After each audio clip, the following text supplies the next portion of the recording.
3. Nous allons vous présenter le clonage thérapeutique en vous expliquant sa méthode. Pour commencer, on prélève une cellule somatique d'un patient.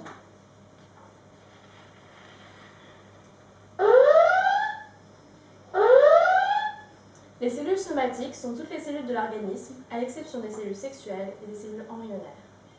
Puis, on extrait son noyau à l'aide d'une micropipette.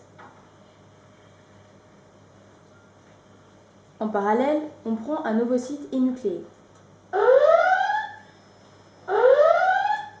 Un ovocyte est un gamète femelle qui n'est pas parvenu à maturité et qui donnera plus tard un ovule. Et énucléé signifie qu'on lui a ôté son noyau. Puis, on introduit le noyau de la cellule malade dans l'ovocyte énucléé. Il y a ainsi création d'un embryon cloné qu'on laisse se diviser durant 8 jours en éprouvette. On stoppe volontairement cette division cellulaire à ce moment-là qui correspond au stade blastulaire de l'embryon. On met en culture les cellules souches embryonnaires obtenues lors de la division cellulaire dans un milieu nutritif. Ces cellules souches sont des cellules qui composent l'embryon et ayant la capacité de fabriquer toutes les autres cellules du corps humain.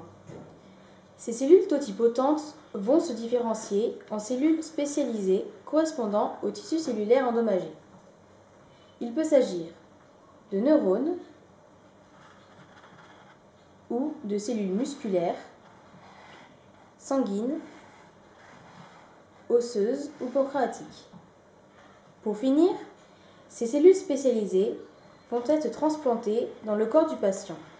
Ainsi, il n'y aura pas de rejet et elles vont remplacer petit à petit les cellules malades.